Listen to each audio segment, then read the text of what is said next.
I'm State Representative Jerry Knowles. I represent the 124th Legislative District, which includes portions of Berks, Carbon, and Schuylkill counties. And I'm happy to be here today. And I have a very special guest with us. I have Ashley Garecht. And Ashley, how are you doing? I'm good. Thank you for having me. Well, it's good to have you here. And we are here. We're going to talk a little bit today about House Resolution 387. Which deals with the censure of Representative Brian Sims. So can you just talk a little bit about what your involvement is with this particular situation? Sure. So my daughters and I and one of their friends were praying in front of a Planned Parenthood clinic in downtown Philadelphia.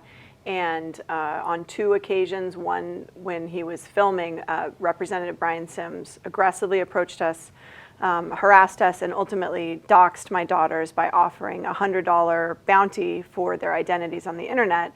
And so we were in contact with the leadership here and told them that we wanted a specific and public apology. And when that was not forthcoming, we're hoping that there would be some legislative action taken to hold him to account. And so I was so grateful at the end of May when I heard about your resolution of censure that would officially reprimand him from the floor of the House and also remove him from all standing committees, which I think is an appropriate and firm consequence for his actions. Actually, I think the thing that makes this just so outrageous is that as all of us, Representative Sims took an oath, he swore that he would support, obey, and defend the Constitution of the United States as well as the Constitution of the Commonwealth. And then what he did, I mean, he basically thumbed his nose at the Constitution.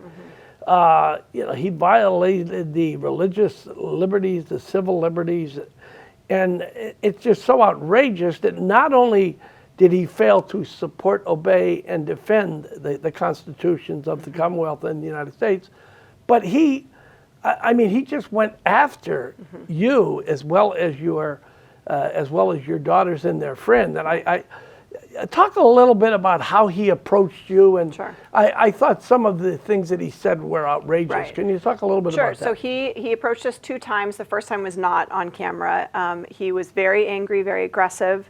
Yelling at the girls that they were white racists, that they should be ashamed of themselves for telling girls what to do with their own bodies, that we were bullying girls. And so all of that was preposterous to us, not only because our friend is Latina, she's of Hispanic descent, very clearly so, and told Mr. Sims that, but also because our purpose there was to pray that women of all races would have their babies, because we know as a society we are more full and more beautiful when all children are born. And then of course he was screaming at us, bullying, that we shouldn't be bullying. So there were many just preposterous moments. Yeah, I mean, it's just crazy when you think about the fact that he is there and he's attacking you and he's bullying you and he's badgering you, and you're there doing what he is supposed to be protecting and defending.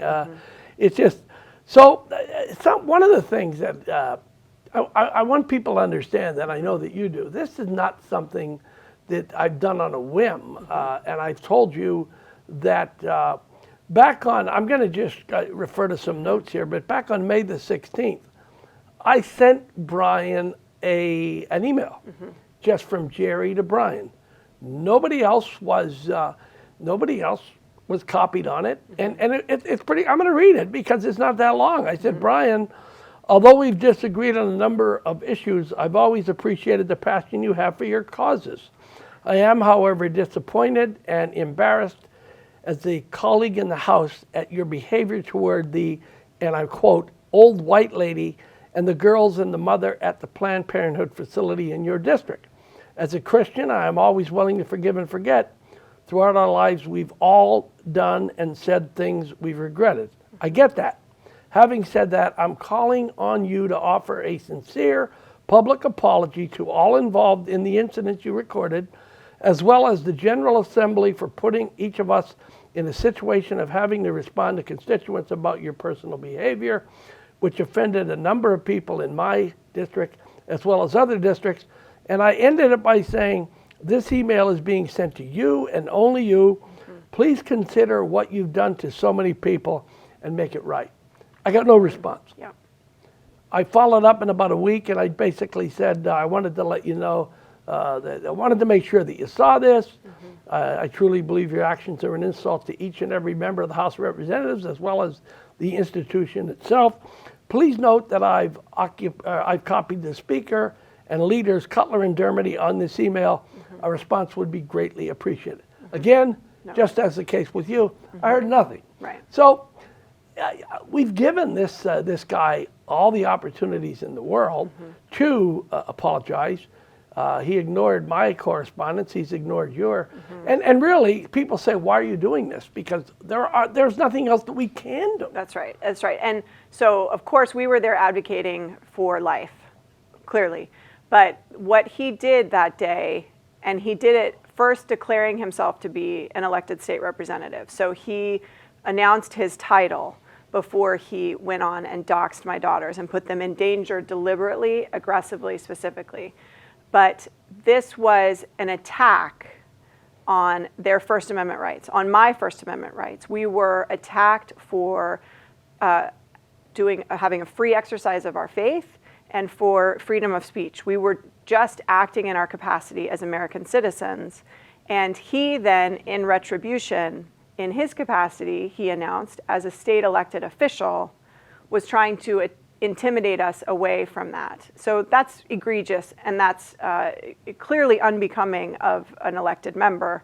And I think that this censure resolution would set a clear precedent that this type of behavior, disregarding the Constitution, disregarding the oath that every elected official has to take, it cannot stand. It has to be held to account. I think it's just we keep on saying outrageous, but I mean, the way he treated you is everybody needs to think. Like, I've had some people have said to me, like, "What are you trying to prove here?" And I said, "Look." To someone, like, hey, look, you've got kids, you've got daughters, you've got a wife, you've got a mother. Right. How would you feel if someone like this did that to your daughters, to your mother, to your wife? It would be outrage. And I think that that's what we need to be thinking about here. This is something that is totally unacceptable.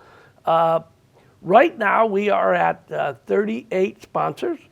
We've come a long way. That's right. If you remember, yes, a week or two ago, we were like with a dozen. 6 or 7, yes. And that is really thanks to you. I can't thank you enough. Oh, this has been your first trip to Harrisburg? Yes, it has. My first trip to Harrisburg, my first trip to the Capitol building. It's been quite a whirlwind, so yes. It's great. And you had the opportunity to, I'll tell you the kind of lady Ashley is, that she actually made herself available here in one of the rooms to be there to thank everyone who signed on and to welcome anyone to stop by and see if she could answer any questions that they may have. You have just done a magnificent job today here. People that I've talked to that have talked to you, you met with the... I did. I met with the Speaker of the House today, Mr. Turzai, and I met with the Majority Leader, Brian Cutler, as well, and I'm really grateful for the time that they gave me, and I think we had a serious and substantive discussion.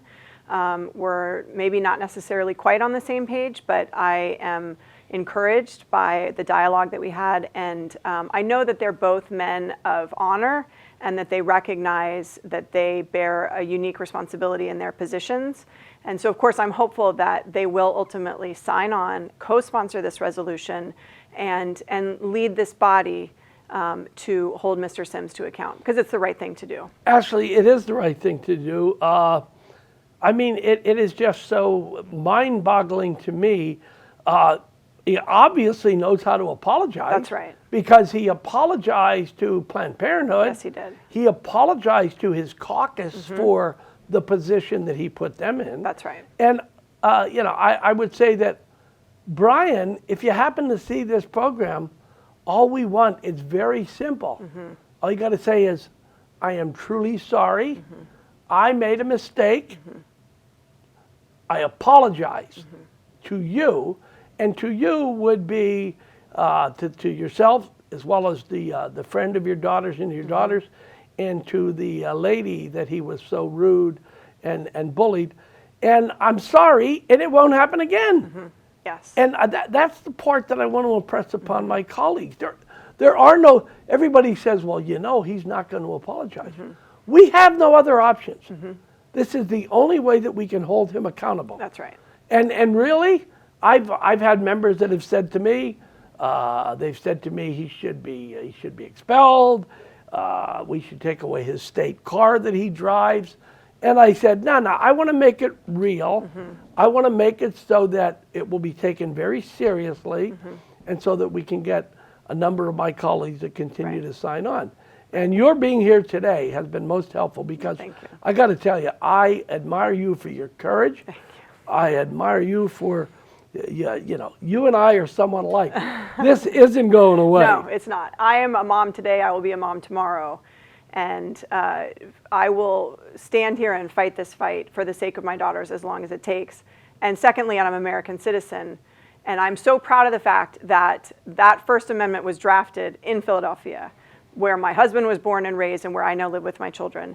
And I take that very seriously. And so it is my responsibility, I think, to stand here and say this cannot go unaccounted for. And that for those who support this resolution, it's not about a vendetta, like you said. It's about drawing a line in the sand and saying that elected officials need to behave honorably and with regard to the oath that they took when they came into office. And secondly, that the First Amendment means what it says, and that any citizen can go out and exercise their free speech and do so as people of faith, unabashedly, without apology, and of course without fear of retribution. And that's what I'm here to say. So let me ask you in closing, your first visit to Harrisburg, Yes. Isn't it gorgeous? It's beautiful. This building is beautiful, really beautiful. Incredible. And you had an opportunity to get to talk to a number of members. I did. And let me tell you something, I'm very fortunate to work here. I always say that I've been involved with the institution for 22 years. A good number of those years were spent as a staffer for my good friend, now Senator Dave Argel. But this place is very special. And when I walk into that chamber, I just think I am the luckiest guy in the world to be working here. And there's a lot of good people here. And I feel that when everything is said and done, my colleagues will do the right thing. And again, it's very simple. Apologize, Brian. Apologize for the mistake that you've made, the wrong that you've done, and this thing can be settled. That's exactly right. Exactly right. Ashley, thank you so much for being here today. Have a safe trip back to Philadelphia. And thank you all so much for tuning in to Legislative Report. My information on my district offices, as well as the telephone numbers, will go across the bottom of your screen shortly. Again, thank you for tuning in, and we're hoping to see you again on the next Legislative Report.